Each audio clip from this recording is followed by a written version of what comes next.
Hey friends, David Walls here, Executive Director of the Family Foundation. I'm excited to bring to you a very special interview that we're recording with my friend John Stonestreet, who is head of the Colson Center.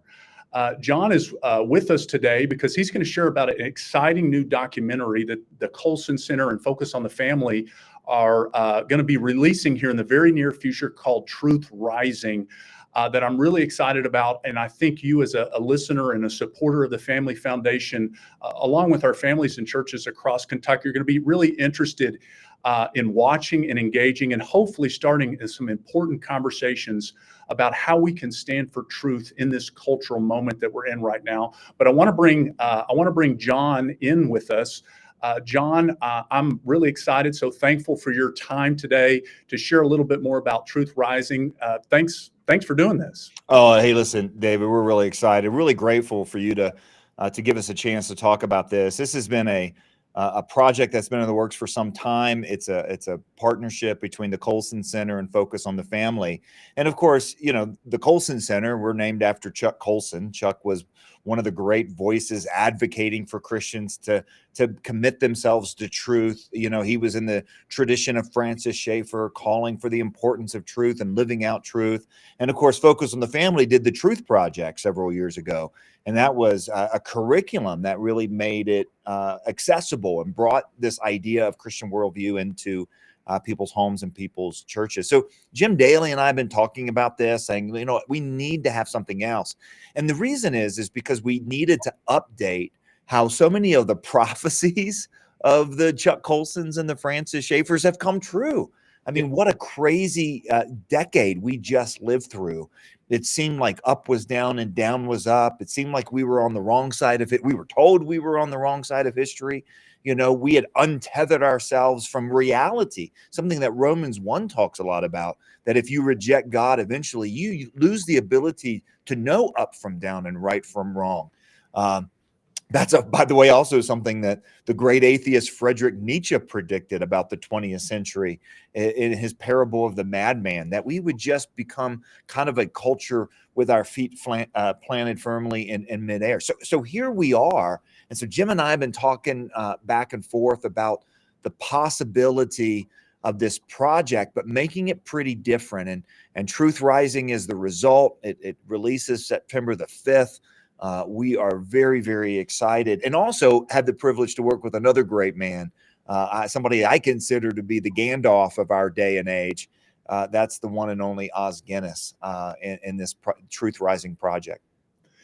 Well, I was blessed to have the opportunity to view Truth Rising just recently, and John, you know, when I saw the trailer and I was first learning about the project, and we're going to talk a little bit about some of the powerful testimonies and men and women of faith that you got to interact in the second half of the documentary, I was really excited about that, but I was really quite captivated by the first half of the documentary, where Oz is really kind of laying the foundation, traveling Europe and looking at past civilizations and kind of making the connection for us to understand this civilizational moment that we're in right now, and obviously our connection and being front and center as a part of Western civilization. Talk to us about what Oz defines as this civilizational moment and what it means for us. Why is it important for us to kind of understand this in the here and now? Yeah, listen, in a cultural time, like I just said, that, you know, like the last 10 or 15 years or so, what it can feel like is we're just playing an incredible losing game of whack-a-mole. I mean, the number of cultural issues, especially folks that work in arenas like yours, that popped up. And it felt that way, I think, for parents. I think it felt that way for pastors. Like, how do I even keep up with all this stuff? And what Oz has done, especially so well in the film, is to put that game of whack-a-mole aside and say, listen, what do all these things tell us about the moment that we are in as a culture? I mean, listen, civilizations come and go throughout history. In fact, we usually don't think about civilizations unless we're in a museum or reading a history book, and we're thinking about something that has become basically an artifact of the past. But we're in the midst of a civilization. This civilization, the Western world, emerged as the most powerful, most dominant civilization in the history of the world. It was animated by very specific ideas that set it apart from those that came before it. But we're at a very vulnerable place in that Western world. In other words, all these whack-a-mole issues point to a tipping point. And I think that's what Oz means when he talks about being at a civilizational moment. It's when that civilization has cut itself off from those ideas that animated it, those ideas that made it what it was. And in the case of the West, that gave it life and led to human flourishing, particularly ideas about human dignity, ideas about right and wrong, ideas about a good God that can be loved and served. But when you cut off from that, it's kind of like a cut flower, Oz says, where if you cut a flower off from its roots, you're cutting it off from its source of life. Now, it'll stay pretty for a while, and it'll even, look like it's completely healthy for a while. But really what's happening is a long process of decline and decay. And that's what you see with civilizations. They don't die overnight. They have this long period of decline. And we're in the middle of that. Now, what are our options? Our options are either we're going to attach ourselves back to those ideas that animated the West and gave it life, or we're going to basically continue to decline. And that's the reality of the big picture. I kind of think that what Oz has done for us in that first half is he's on this epic train journey and also talking to some of the most brilliant minds in the world, many of whom aren't Christians, by the way. But, a lot of us have noticed that the number of even atheist or skeptic or secular intellectuals who are basically saying, you know what, things have changed.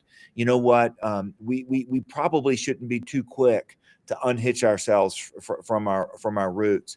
And so we talked to a lot of those experts, political leaders, sociologists, academics, and they're all saying that same thing.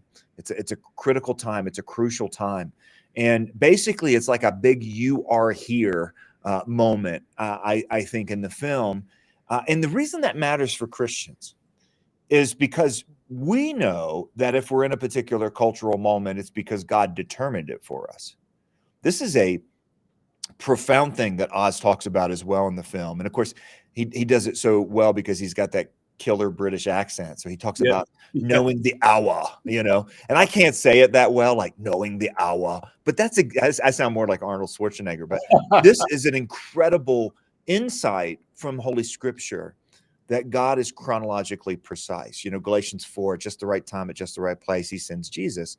Well, Acts 17, Paul says that God determines the boundaries of our dwelling place and the time and place we are in history. So, okay, what if this moment is as weighty as Oz describes it? And now here we are as Christians in the middle of this. What are we going to do? Yeah. It's the question that Francis Schaeffer started with and Chuck Colson, wrote a book about. How do we live? How should we live now? And that's the question that we move into in the second part of the film. Yeah. I was struck by this idea that was talked about in the first half of the film about as a civilization either being in replacement, decline, or renewal. And as I picked up too, John, from some of the interviews in the first part of the documentary in Truth Rising, you don't have to make a really, it's not hard for folks to recognize the decline that they're seeing in culture all around them, even if they don't share the same foundational Christian worldview that we do. They see the crumbling that's happening and what society trends to when certain truths like the dignity of every human being is put by the wayside. When we're playing cultural whack-a-mole, as you said, and boy, do we feel that every day. It seems like playing whack-a-mole with what's happening at the local level, at the state level, and even in Washington D.C. But John, in the second half of the film, the documentary, it takes a turn, returns to the United States, and tells the story of several powerful men and women who have experienced persecution, have experienced a Christian awakening of coming to know the truth, coming to ultimately to know Christ, and some Christians who were called upon by the Lord in this hour to take a bold stand, and then really to see the reverberations that continue to have for their stand in faith. Will you just share a little bit about the stories that folks can learn more about in the second half of the Truth Rising documentary? Yeah, you know what's interesting is when we started this project with Focus on the Family and with Oz, you might say it was prior to the vibe shift. Maybe you know what I'm talking about. Maybe a lot of the viewers here will know.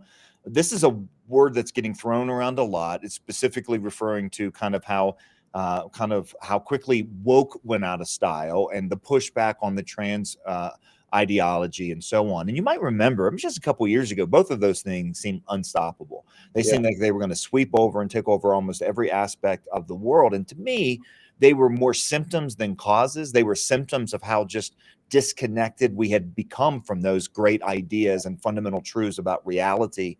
And when we started kind of talking about the story arc of the film and what the first part was going to be, what the second part was going to be, it still felt like those things were runaway trains.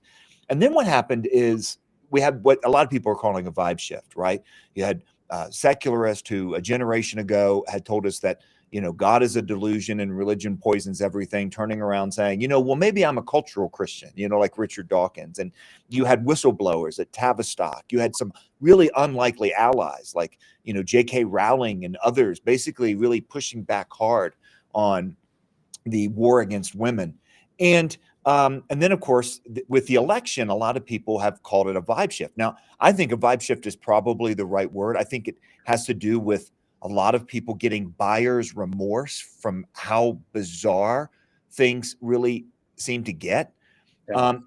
But I think what makes this timing of it and the stories of courage so important. I mean, initially, listen, the stories of courage that we end the film with, 5 of them, were basically saying, look, you can be courageous even if you have to pay a big price, because that's what we were thinking when the whole project started. All of these stories have led to such incredible outcomes that really had only to do with the power and the might of God, right? It reminds me so much of T.S. Eliot, who said, for us, there's only the trying and the rest is none of our business. The stories remind me of, you might remember Elijah after Mount Carmel. And Jezebel says she's going to kill him. And he goes out into the wilderness and starts pouting and complaining. I'm the only one. And God says, you don't even know what I'm up to. You don't even know about these other 8,000 prophets who have not bowed their knee to Baal. They're on my side too. You don't even know what's going on. There's this whole other side of history. Of course, that's what Christians believe. We believe that the moment that we're in is incredible. I mean, it's weighty. It's going to have enormous consequences, but there's a bigger story that God is writing that can be summed up into what Jesus said, behold, I'm making all things new. And he invites us to be a part of that. So now these stories became, look at what God is doing in the world. Let me be really clear. A vibe shift is not a revival. I think the best we can call what we've seen over the last last year or so is a vibe shift, right? We've detached, or we've rejected some of those things that were really bad. But Right. Rejecting what's bad is not the same thing as re-embracing what's good. Right. What Oz calls us to in that first part of it is to be an agent of renewal. The 5 stories are about renewing. They're people who found truth, who rejected lies, who found forgiveness and new life, who were challenged to take a stand for truth at a time when they could not possibly know that good was going to come of it. And it certainly didn't seem that way. And what their lives of courage now have meant for so many other people downstream. Yeah. It's so does that make sense? I wanted to describe, because it's funny how, we believe God is sovereign. And I look back at how God kind of orchestrated this project and kind of what we had in mind and now what we're seeing. And to me, it's absolutely inspirational, because the point of the 5 stories is that you can be a voice of courage too. You can do the hard thing, the next thing well. You can stand on truth the next time it's challenged and leave the results up to God. If these folks can count on God to take care of them, you can too. Yeah.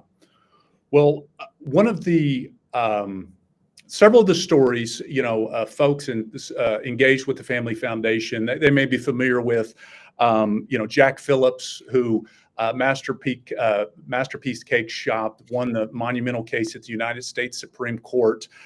Chloe Cole, who has courageously been one of many, but has courageously detransitioned and then come to Christ and just become such a powerful advocate, desiring to protect kids from these radical gender ideologies and harmful mutilating surgeries and chemical mutilations that we've seen.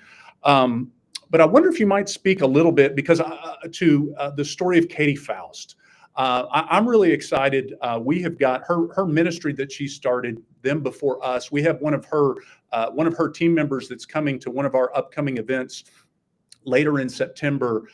But she tells a very powerful story that some of our supporters and listeners may not be as familiar with, and it really started for her as just listening to the call of the Lord as a pastor's wife to speak truth on behalf of children. John, could you just share a little bit about that story? I think I will. And I think each of these stories to me point to a different way that truth is rising. Yeah. And a different thing that we can be confident in so that we can have courage. I mean, I think the lack of courage is almost always a lack of confidence. Like if we really believe something is true, that this world belongs to God, that he's in control, we're going to be willing to take that step of courage. I don't want to give too much away on Katie's story, but Katie was a pastor's wife with an anonymous blog. She had an incredible story of being raised in a lesbian home, and that was also willing to say, listen, it wasn't all it was cracked up to be. This was right around the time that study after study after study, many of which that were being conducted at gay health clubs, interviewing mothers who were identified as lesbian and lived in a lesbian lifestyle, about how great they were.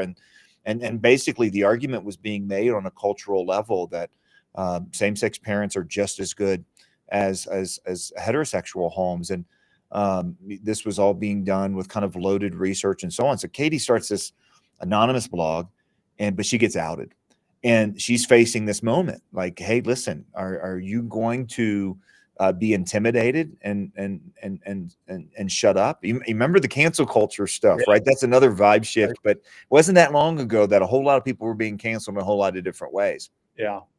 She was doxxed. Her church community was doxxed. And instead of back off, she leaned forward. She trusted the Lord. What God has done with Katie in the years since, testifying before the UN, being a part of a gathering of some of the top intellectuals in the Western world, going to various countries, advocating on behalf of children. It's just really amazing. I think one of the things it points to is that God is trustworthy, that telling the truth can be a revolutionary act in an age of deceit, as George Orwell put it. But I think it also points to something, and particularly the thing that she is courageous about is something we say a lot at the Colson Center, is that ideas have consequences, bad ideas have victims. The bad ideas of the sexual revolution have been some of the lies that have taken us away from the truth. And what Katie is doing is elevating the truth that parents and adults have a responsibility and an obligation to put the rights and well-being of children above our desires. And we've gotten that whole thing backwards. It's a terrible idea that the kids will be fine. The kids will be fine. I mean, every chapter of the sexual revolution, no fault divorce, the kids will be fine. Single parents, the kids will be fine. This or that, the kids will be fine. The kids will be fine. And every time we deconstruct or further damage the family, either by our own disobedience or by legislation or whatever. And let me be clear, there are single parents who are not single parents because they've done anything wrong. But they also know the further we normalize this, that myth, the kids will be fine, turns out not to be true. So ideas have consequences, bad ideas have victims. That's a bad idea. And the disproportionate victims of the sexual revolution have been kids. So there's a level of, again, cultural precision that emerges in Katie's story. Not only where she's takes that hard stand, makes that hard decision, and God has just exploded her platform and influence, and she's helped a lot of people but also that what's at stake when it comes to these ideas are our lives. Why we should stand on the side of truth is because people's lives depend on it. Yeah. And she's an example of that. And then watch what God does. I mean, all these stories come back to watch what God does, watch what God does, watch what God does. Yeah, it has been each of those stories tells a story of God's faithfulness. I would say to use a stand for truth, to use a stand for righteousness above and beyond what any of them could imagine. And you said it so well, John. I think bad ideas have bad consequences, and our children have been paying those consequences. They have. We say, in the policy battles that we're involved in each and every day, and in the Family Policy Council movement here in Kentucky, the battle is for the hearts and minds of the next generation. And they are the ones that have been paying the price for a culture that has said, me first, for parents, me first. Even in the idea of government, that the idea that government is there to serve itself and not ultimately to serve others. The model that we have from Jesus himself, which is to lead is to serve. So that just really encourage folks to take an opportunity to watch this. And I want to end our conversation by bringing it home into our homes, into our churches, into our communities. What's your prayer for Truth Rising, and how can churches and families get involved and really maybe just use this to start a conversation in their families, in their small group, in their broader congregation about what it means for each of us to take a stand for truth in this moment? My hope and prayer is that this will be a project that God uses to bring a renewed sense of understanding, really understanding the seriousness of the hour, the seriousness of the moment that we are in, and also a renewed confidence that God is at work in human history and that he uses us. I tell the stories of courage. I mean, one of the things that stands out almost immediately in the film is that these are pretty cool people, but none of them are remarkable in and of themselves. I mean, Jack Phillips is a incredible artist with cakes. Yeah. But he is not this kind of outspoken, brash, fighter, and he took a stand that led to a 13-year battle. Chloe Cole was just a victim. I mean, she was a victim of some of the ideas, but truth set her free, and it can set you free too. And, all these stories are really remarkable, but they're a call to us. They're a call to us to be a courageous voice of courage, a courageous voice of truth when the moment demands it of us. And, part of that is then, could this film be something that God uses to enable and push forward and further equip people that are part of a movement of truth tellers? If it's true that we live in this incredibly weighty moment, and that a feature of this moment is an abandonment of truth, then it is the calling of all Christians to be truth tellers. It may not all look the same, but we're called to be truth tellers. And so, the Truth Rising project is more than just a documentary. That's where it starts. It's a community. And so go to truthrising.com and you can sign up there. There's a lot of other resources involved. In fact, one of the things we want to see happen is for the Truth Rising documentary to be followed up by small groups and home groups and churches and schools using the Truth Rising study. And what we do there is, after people have been called to be a courageous voice of truth, we then talk about 4 ingredients, 4 things that can really equip you. And I think you see it in all the stories. First of all, is a real embrace of hope, not wishful thinking, but hope as the Bible talks about. Now, number 2 is a confidence in what's true. And I mean, not just truths like individual truths, but the true story of the world, that God is at work in human history, and ultimately through Christ will be making all things new. A really bit of clarity on what it means to be human, because obviously the identity questions are at the core of all the lies of our culture. And then a keen sense of calling with really a game plan that can be lived out. So hope, truth, identity, calling. And that's what follows up the documentary, is this study. And we think it's designed to be used in all kinds of different contexts. homes and churches and so on. So it all starts at truthrising.com. Go to truthrising.com. The documentary is scheduled for the live global streaming premiere September the 5th. If you sign up there, you'll get access to the film. You can host a watch party. We've got a whole set of resources there for pastors to do it as churches. My church will be doing it in Colorado Springs, and I know a lot of other churches will be doing it. So all those resources are there at truthrising.com. Well, John, I'm incredibly thankful for your time to visit with us, and look, our supporters. Having the opportunity to already view Truth Rising, give it the full stamp of approval, and encourage folks to take part of the global watch that takes place, as John said, on September 5th, and to look for the other resources as they come forward on that project. John, as we conclude, I'm gonna plagiarize a little bit of what you said at the very end of the documentary, because I thought it was kind of encapsulates the moment that we're in. But you said, essentially answering the question, how then should we live? That we should love God, follow Christ, know what is true, be a person of hope, discover what God has called you to, and join the battle. Remember that we were all called for the moment that God has placed us in. So thanks again, brother, for being with us. And I pray that the rest of the work that you're doing, I know, getting around to spread the word on this important project, I pray you God's blessings in that. Hey, so grateful for you, David, and your work there at the Family Foundation. We love you guys and grateful for you. Thanks.